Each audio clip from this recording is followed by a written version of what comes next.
So what I'll do with each one of you, I'll ask a question, if you can please answer it very briefly.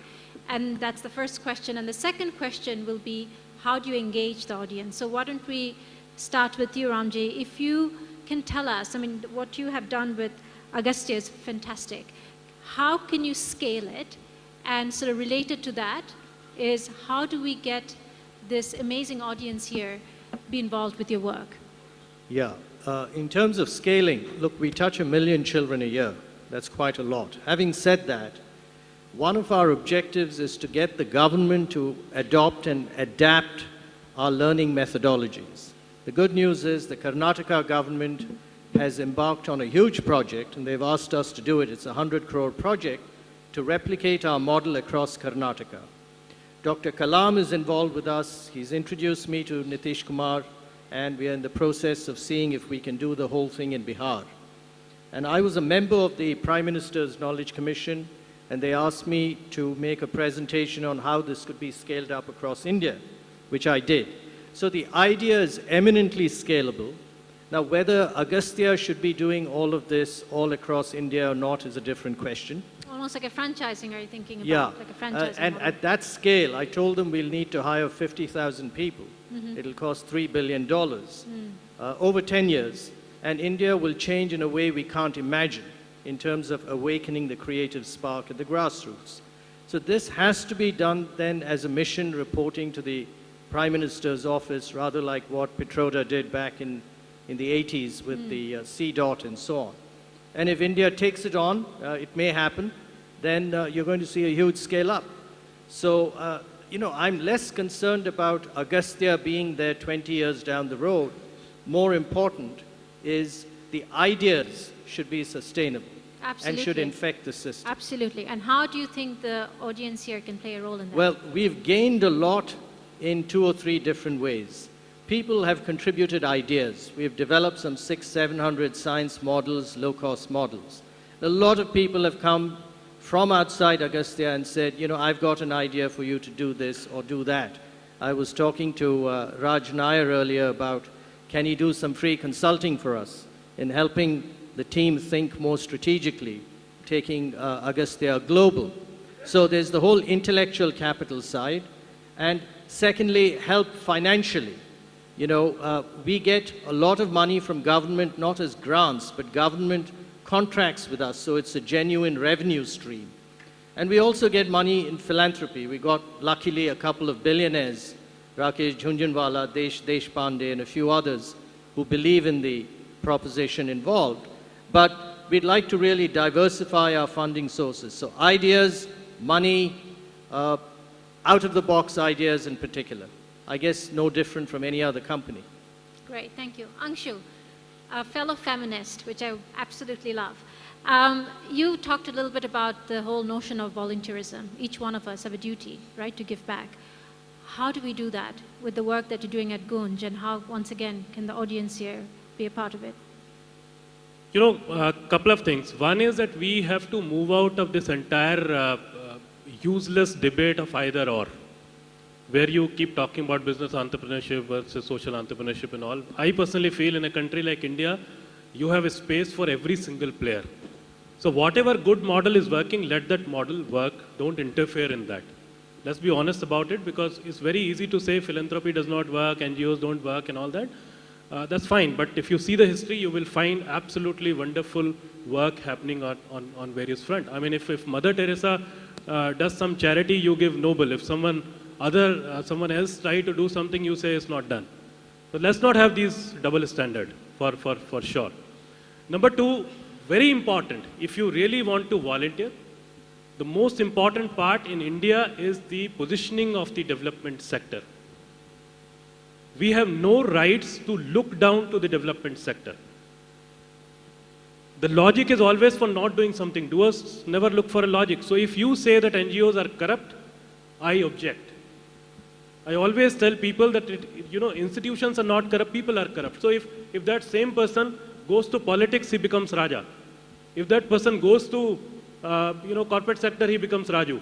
If he wears 2 hats, he becomes Reddy. So it's all about Raja Raju Reddy.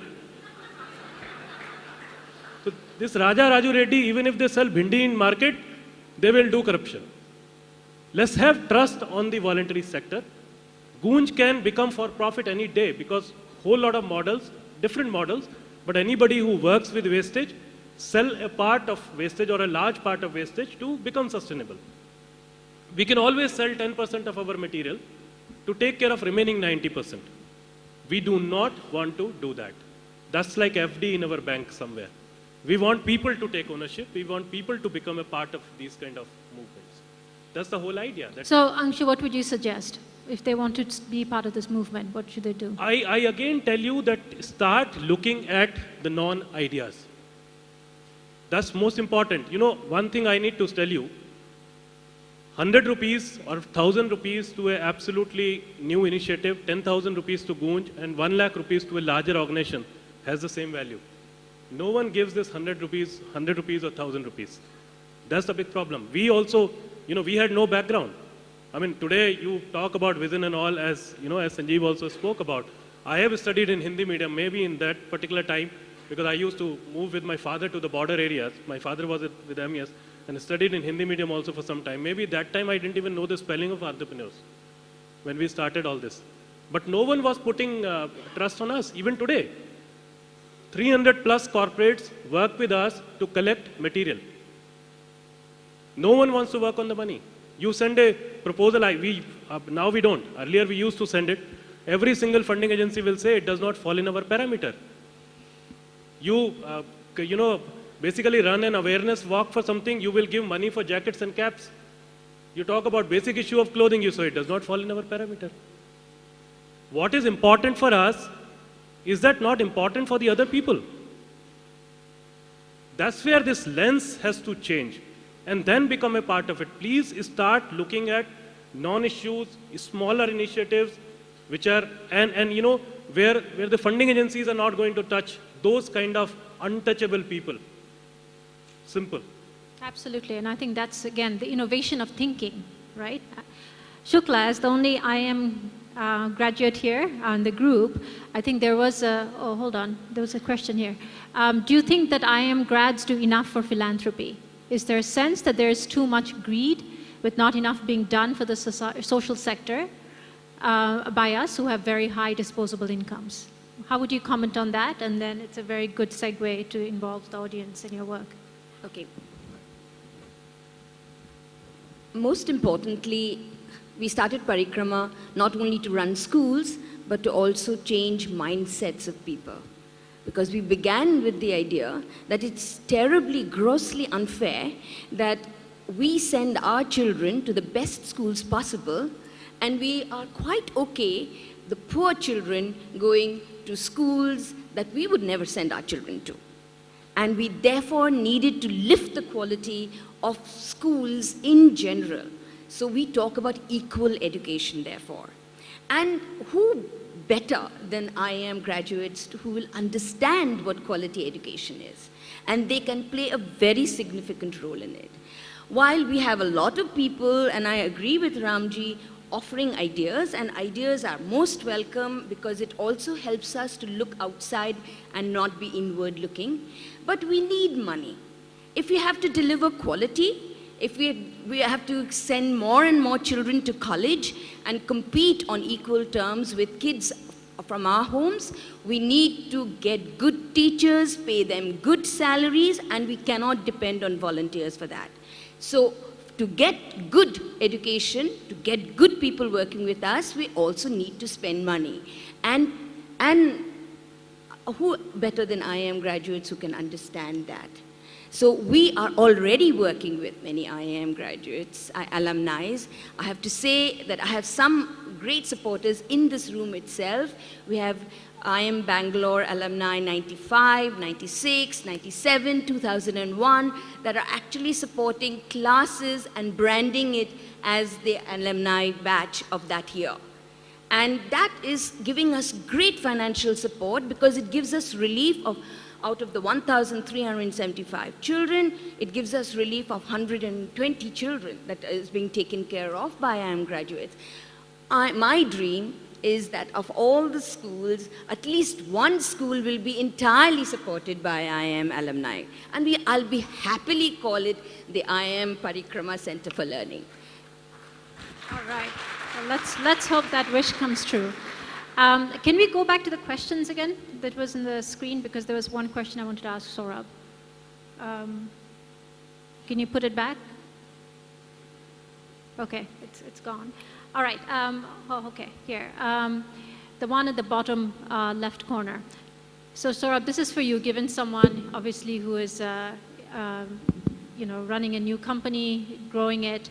Typically, what percentage of your work effort is to find funding, and what percentage in delivering your goods and services?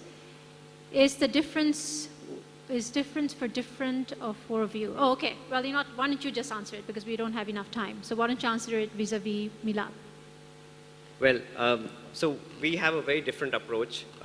What we do is, we are raising loans all the time, so that's our sales. And we don't touch that money to fund our operating expenditures. And we have a separate company which raises equity investment to fund the staff, the salaries, and the infrastructure of the website and everything. So for us, raising equity investment is basically a very small percentage, probably 10% of our time, and that's a one-time activity. Of course, what we are doing the rest of the time, 90% is raising loans all the time, and that is the main sales. And what we hope to achieve is that once we hit a loan book of around $4 million to $4.5 million, that's when we'll become sustainable ourselves, and then we don't have to spend any more time on raising funds for our organization, which is the big idea. Right. Which is, as an entrepreneur, you always look for that day, right? Great. Well, I think just to wrap up, I think one of the things that came up, very clearly from this amazing panel is the fact that we are all working towards basically giving opportunity. We are working towards creating equity in the society, and it'll be fantastic to have all of you be involved with our work. So please join me in thanking this amazing panel. You want something to add? Yeah, just echoing that. In the early days of Agastya, I did an analysis of all the top schools in the US, not just the universities, but also the schools, the Grottons and the Andovers, and of course in England, and the universities, to understand where the money came from. And most of it came from philanthropists, individuals. John Harvard was not even American. He went to America, gave some money to the New England College, and went back to England.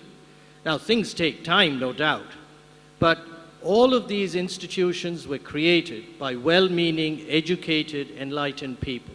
At least they were seeded. Even today, my friend Deshpande says that the fee you collect at MIT doesn't meet more than 20% of the cost of educating that student. So a lot of money is through the endowments. And my sense is, given what Raghuram Rajan was also talking about, we have got to bridge this growing gap in countries like India.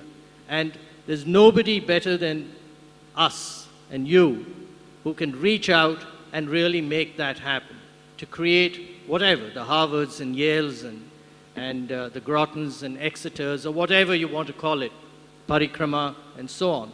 So you can really make it happen. And India, I think, has the absorptive capacity now to produce quality institutions with the right kind of support. Thank you. A big thank you to all our panelists. And at this stage, I would like to invite onto the stage Sanjeev Iyer to give away our gifts to the panelists. And hopefully they've given you plenty of food for thought to see what you can do to help these social enterprises too.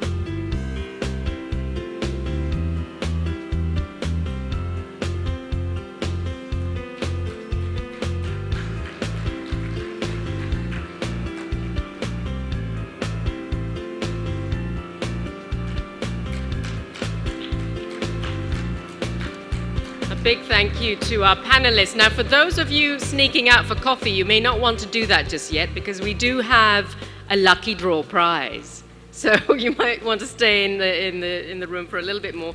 But before I go to the lucky draw prize, I have some rather sad news.